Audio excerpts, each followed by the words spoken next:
Ito ay probably the cheating on the kababayan. Si Won. Oh, yung maganda yung kaliwa doon, ha? Solid. Flash to the face of Won. And Sonny Gonzalez sensing na maganda yung patama niya doon. Trying to pull on. Or stop on the gas. Dapat nito kay Won Jung-won. Oh, mag-iingat din si Sonny Gonzalez doon. Kasi nakaka-sneak in ng mga uppercut itong si Won eh. Oh, tsaka yung kaliwa ni Wong Jun-won, medyo nakikita ko madalas na binibitawan. Oh, ayun. Kailangan mag-ingat si Sonny dito. Huwag siyang papakasiguro dito.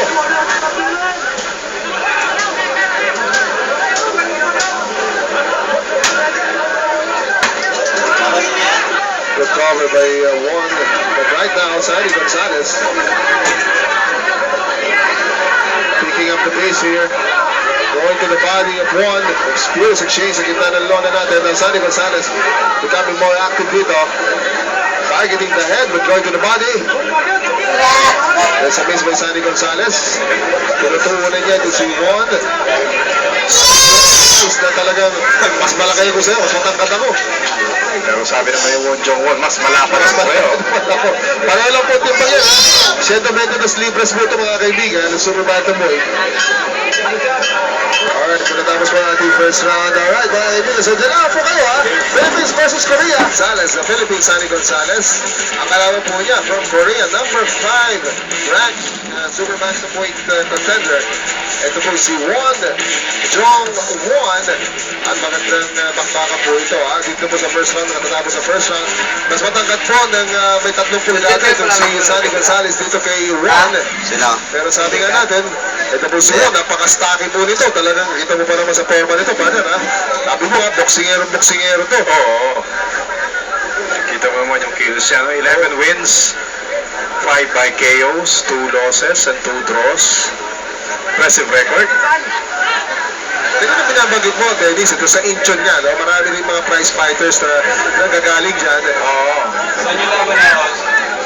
Bigos. Of course, bago po talagang maging nemesis ng marami po sa inyo, maaaring nakilala na mga Meksikano bilang ang nemesis ng mga Pilipino. Oo. Pero bago po yung Mexican versus Philippines, talaga po yung Philippines versus Korea naman talaga, hindi ba? Correct. Wala pa kayo nabareto no, si Choi Chung-il. Oo, yung laban ni Dodi Boy Peñalosa kay Chang Ho Choi. Nung naging world champion si Tassim Macalos kay Choi Chung-wan. Tama po yun. Kami. Ayaw po yun. So, ika nga po, noon yung paborito po natin kasi, ayaw po, itong mga Koreans, no? So, right now, alam mo, mas napapanahon talaga dahil na marami na rin nga po tayo mga kapatid na Koreans na nandito. And I'm sure, sanado rin itong mga Koreans na pumunta dito. Tulad nga po nito, ito talaga puno-puno ng anticipation itong laban nito dito po sa Daegu City. Tsaka meron ding legendary champion mula sa Korea na nakagawa ng more than a dozen title defenses. Si Korean Hawk Kang Jung-ko. Yes. Tawagin. Sonny Gonzalez of the Philippines at Won Jung-won of Korea. Round number 3. Mga kaibigan, scheduled for 10. Oh, Sonny Gonzalez trying to be more active, but this Won Jung-won. Alam mo ito, Won Jung-won, may accuracy rin kung gumana dito. Oo. And despite yung handicap niya, no, pagdating sa height, nakaka-jump pa siya sa mukha ni Sonny Gonzalez. Katulad doon, no? Alam mo, 9-inch reach advantage meron si Sonny Gonzalez dito. Napakaganda observation mo doon, kayo, no? Nakaka-jump pa ito si Won Jung-won. Kumbaga, napaka-solid na foundation sa dito si Won Jung-won dito. As a boxer, Sonny Gonzalez. Well, ito ng crowd po natin dito ay expecting a very big win dito kay Sonny Gonzalez and slip there. Oo, patuloy po yung pagbuhos ng ulan dito. Kaya naman po ayun, at naaanggihan nga ito pong ating lona na madulas na itong gilid ng ating lona. Still, ito si Won Jung-won trying to be active dito, showing to the judges that despite the height disparity, reach of disparity, he's the more active boxer.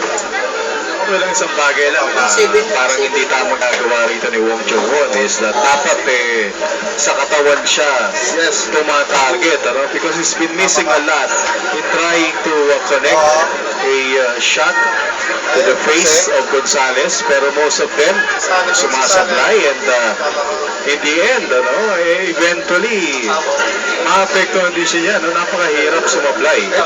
Kasi si Sandy Gonzales, kumpiyansa ka sa akin ng kanyang police advantage dito.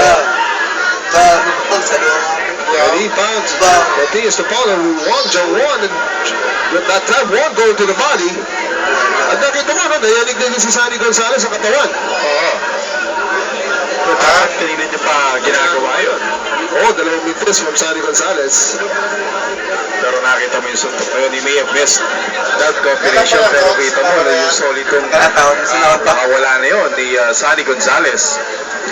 You can see na maikse na may lakas yung mga suntok ni Sandy Gonzales. 5. To Sandy Gonzales, but alam mo, ito po Won Jong-won na to. Sa po talaga, ang umabati dito. But right now, Sandy Gonzales on the offensive. Force Kumover, ito si Won Gonzales ito. Bumabanat dito. Gonzales ayaw na tagtanan. Ito si Won Jong-won. Going to the body, Gonzales. Nakita niya, pag lumulo ko si Won, magandang target. Then going to the body, Sandy Gonzales. Sandy Gonzales kumukulit yung kasa niya. Gonzales going to the body, going to the head. Matatapos sa third round natin, a strong finish by Sandy Gonzales over Won Jong-won. At buka talaga nahanap na ni Sandy Gonzales yung susi dito. Ang babalik po, ang low and low. Maganda. Maganda ang pinakitang huling round ni Sandy Gonzales, ha? Dito sa kanyang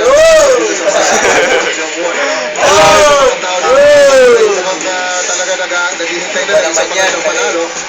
Talagang maganda itong Meron lang sa akin, kasi yung Davis. Magaling to si Ramir. Ito, makikita ko rin ha. Itong, nauna dito, itong dulas dito ni Sandy Gonzales. Lalo si Tumpa. Won Jong-won. Pero nung huling bahagi po ng third round, ay si Sandy Gonzales na ang talagang nagtulak ng aksyon dito kay Won Jong-won. At ito po, simula na po ng round number 4, scheduled for 10 po ito. Sandy Gonzales, tira nakuha na ang giya dito sa laban na ito. Expect ito si Sandy Gonzales sa puntahan ulit itong katawan ito si International? Won. Ito pa, pa-stepis na. Oh, yung uppercut ng Mintis. Kumukunik po dito si Won. Sandy Gonzales, ang haba ng binitawan doon. O Sandy Gonzales, ito talaga, katawan. Bumagsak na ito si Won. Dinigdig sa katawan ni Sandy Gonzales, nakita niya sa hinaan ni Kamuri. Oh, ano yun ha? Ando na ang puting tuwalya. Sumurrender po itong Sandy Gonzales. Yung veteran in him, Dennis, yun yung naging bentahe ni Sandy Gonzales. Alam niyo po din Sandy Gonzales, sabi nga na aking partner, veterano ito, alam niya kagad kung saan kukunin ito si Won Jong-won. Notorious kasi ang mga Koreans. Magaling sa katawan. Alam naman natin sa mga Koreans na nakalaban, ang mga dating champions natin. Parating, yun ang mababasa mo Katawan ng katawan parati ang kanilang pinupunteriya. Ayun naman po. So, ito po mga kaibigan, magandang panalo kay Sandy Gonzales. Some anxious moments nung unang mga bahagi ng laban na ito. Baka dito po si Sandy Gonzales, hindi ho niya ma-figure out o hindi ho niya masolve ito si paabanting ito si Won Jong-won. Bagamat malaki po ang kanyang heightened reach advantage. Ito, makita nyo ha. Sandy Gonzales, ito yung veterano. Ito yung veterano. Nakita po ninyo ha. Nakita niya medyo malambot itong salito. At doon naman, pinupog ito si Sandy Gonzales for his dramatic fourth round win over Korea's Won Jong-won. Nakita po talagang easily pa. At yun na, hindi na pero bawal yung mga isang tao. Ayan. Ayan si Won, At sayang, magandang ipresibo ka rin, Ipresibo rin itong simula nito si Won Jong-won. It's just that yung talagang advantage na tayo ni Sandy Gonzales, ginamit niya agad sa Korea.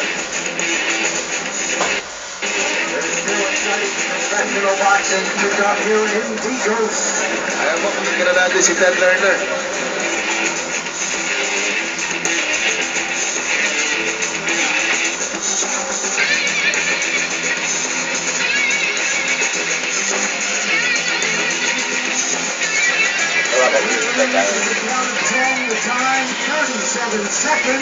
Nawala pa pitahan ko dyan, yun, no? Napansin mo nang nawala na. Pag gano'n na, pag-uwi na namin. Okay na, Takach? Hindi pinahiya ni Sunny Gonzalez.